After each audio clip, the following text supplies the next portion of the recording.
alle sammen. Jeg har tænkt mig at lave en sådan en, jeg ved ikke, om man kalder det en gør dig klar til de ting, du nu skal.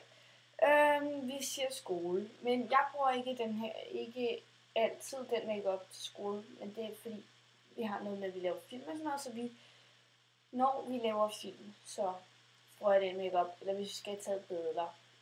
Men i hvert fald, først og fremmest, så har jeg valgt at glatte mit hår. Fordi jeg ikke kan lide krøller. Det er meget sådan med, at dem, som har glat hår, ikke gerne vil have krøller, og dem, som har krøller, gerne vil have glat hår.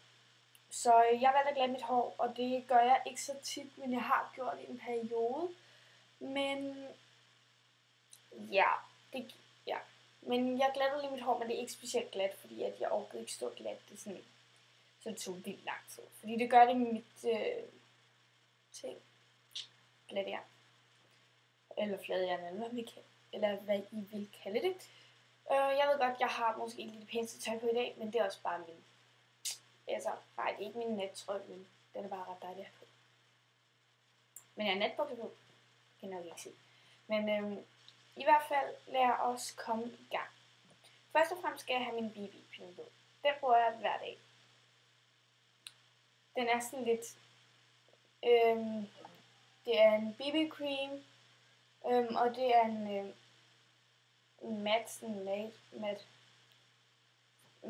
Ja. Ja, og der er 30 ml i, og ja, og så er den light, det vil sige, den er lys. Og den er for rimmel, jeg ved det ikke. Men der er en ting med den, det er, at det er sådan lidt irriterende, fordi at den laver sådan en boble heroppe. Og så kan det godt nogle gange sådan lidt gå lidt snær. Så det skal man bare tørre af, den her ting. Jeg har brugt den lidt meget, det derfor den er slet.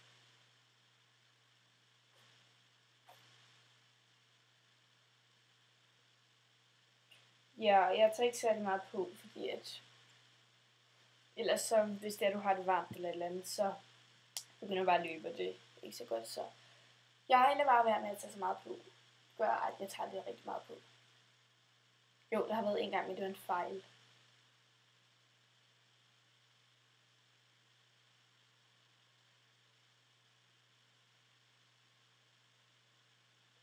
Ja. Så jeg plejer bare at lave sådan en prik der, på næsen, på den anden kind og i panden. Fordi det er ligesom de der grundsteder der. Jeg ved ikke, hvad du vil kalde det. Men i hvert fald, jeg vil kalde det sådan. Ja, jeg ved ikke. Men det er ligesom bare de steder, der fylder mest i ansigtet. Det er faktisk hele ansigtet, så ja.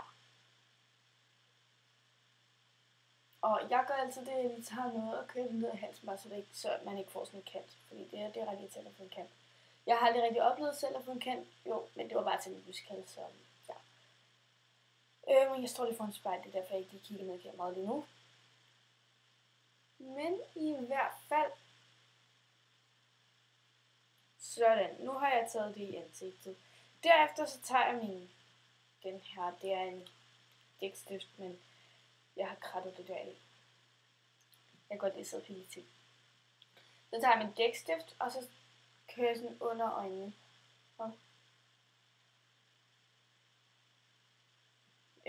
Fordi at, og så også noget på hagen. Her. Fordi, nej, altså, det tager ikke så meget, fordi at, men det er bare fordi, at det er meget godt at gøre, fordi så virker man ikke så træt, hvis det nu er, at du er rigtig træt, så bliver rådet til at gøre sådan der, bare hvis du ikke bliver så træt ud.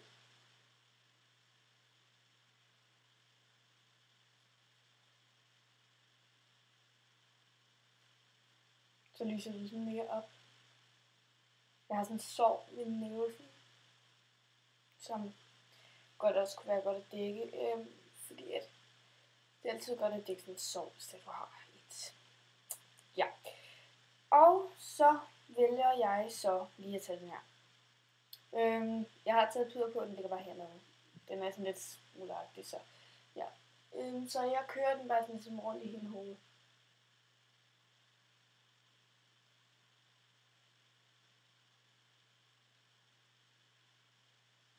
Gud, lige. Så tager jeg en baby lips, BB cream skulle jeg sige. Og så gør jeg sådan her. Og så kører jeg den sådan der.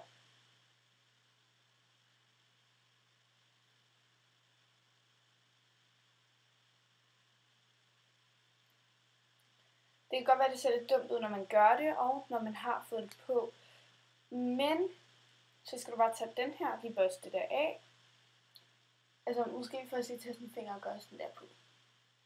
Det må man selv bestemme, det gør ikke rigtig så meget forskel. Du får lidt lyserøde fingre. Men. Og så kører du det sådan henover.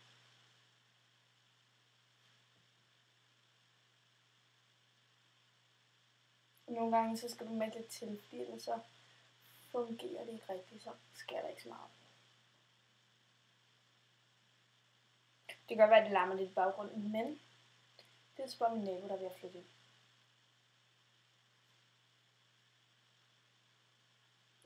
Og det skal lige sige, at jeg bor i lejlighed, hvis det skulle være.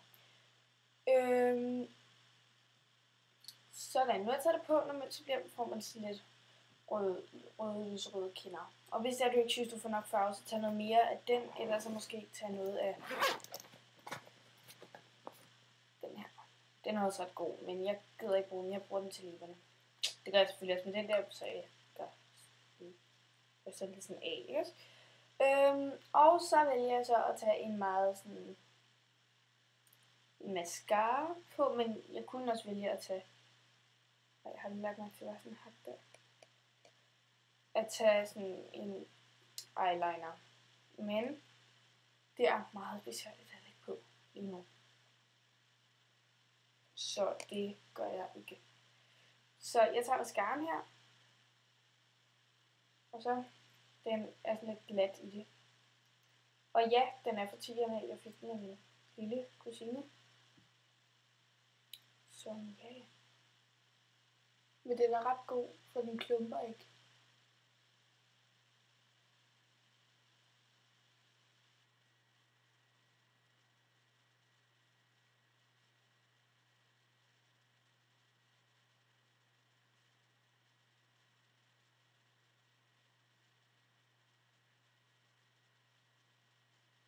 Sådan. I kan nok ikke se så meget, men man kan godt se, at man har det på, men det er også sådan lidt utydeligt. Og det er ret godt, at det er det. Normalt altid, inden jeg tager makeup på, tager jeg altid en dagcreme, eller ja, en dagcreme på. Og det vil jeg også råde jer til at gøre, og det har jeg også gjort her. Jeg gad bare ikke filme det. Den her går lidt i stykker, men ja.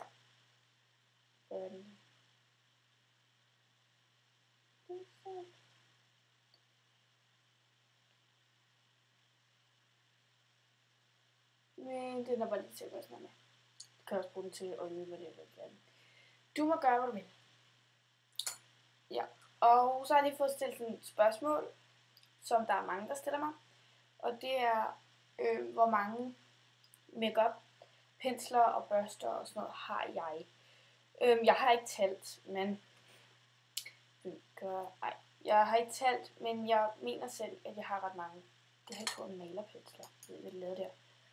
Men det er meget forskellige, og så er der nogle af de til pæne, som for eksempel den her. Den er lidt mærkelig. Jeg fik den af min mormor. Men alle de der mærketing og sådan noget, ligger hos min mor. Så ja. Jeg har først og fremmest den her. Den synes jeg, at den er ret blød, og den er også ret pæn i det. Den er meget sådan simpel. Og det er lidt ligesom, hvor jeg gjorde den. Her. Den her. De købte det samme sted. Man kan selv vælge, om man vil bøje den eller ej. Jeg har valgt at bøje den. Men problemet med dem her, de går ret hurtigt i stykker. De limen holder ikke specielt meget. Men det var i hvert fald 2. Så har jeg den her. Den er sådan til blush og sådan noget. Og det er den ret god til. Så ja, og det skal lige siges, den her kan bruges til, hvis du har ramt uden for kanten med læbestift eller øjenskygge.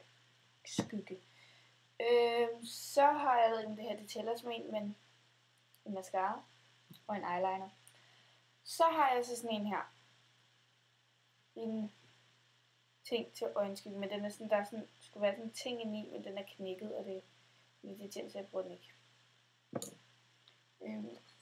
Så har jeg den her.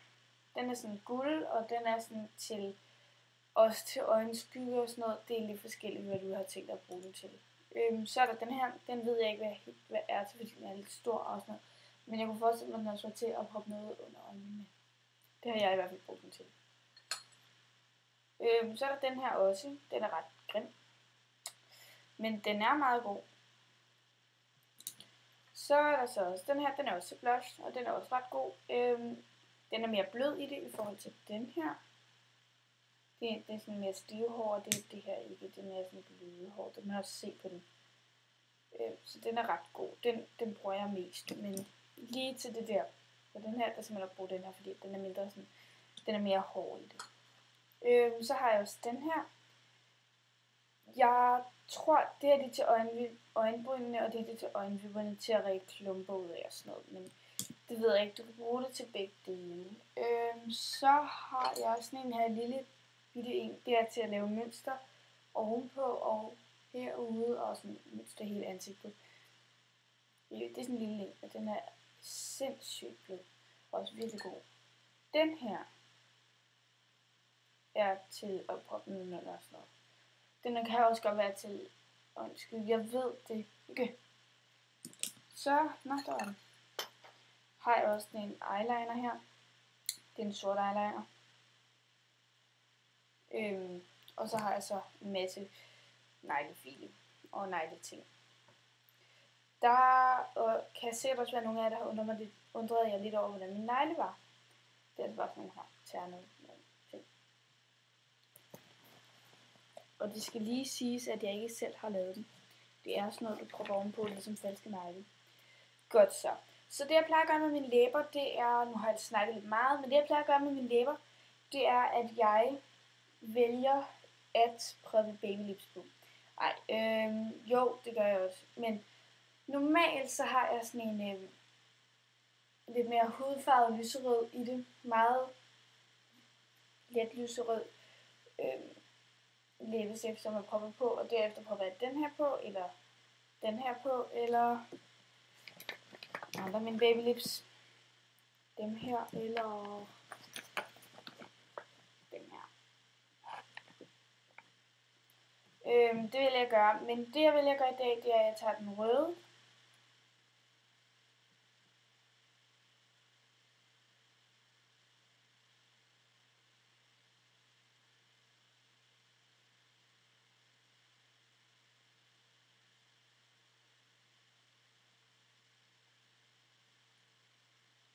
Sådan. Som I nok kan se, giver den rigtig, rigtig meget farve. Så jeg plejer lige at kysse på et papir eller noget. Men jeg har ikke noget papir lige her. Lige nu. Så det går nok.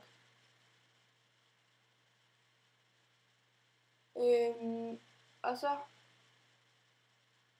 kører jeg så, som sagt, den der rundt.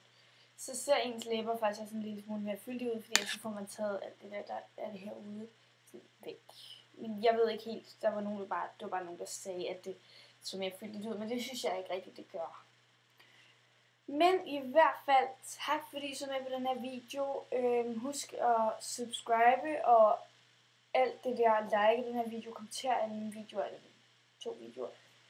Som sagt er min gamle profil blevet hacket, så jeg har lavet en ny. Og det er den her. Så ja, jeg kommer nok ikke til at være så meget på efter den nye skolereform, men vi har ikke så meget med den nye skolereform, fordi at jeg går på en privat skole. Men jeg går lige ved siden af en folkeskole, som jeg gik på før. Ja, så... Men vi har også lidt senere fri om fredagen, der er vi fri 10:03. Men ellers altid har jeg tidligt fri, men det kan også godt være, at jeg kommer sent hjem, fordi jeg bor så langt væk fra min skole. Så i hvert fald, like og subscribe og alt det der. Jeg elsker... Nej, det gør jeg ikke, men i hvert fald, der kommer til at være mange flere videoer. Like den her video, og så kommer der flere af de her videoer, og så kan du også vælge at skrive noget til, hvad jeg skal lave nede i den her ting. Kommentarfeltet. Der kommer til at stå en masse i beskrivelsesboksen, så have a nice day. Ses!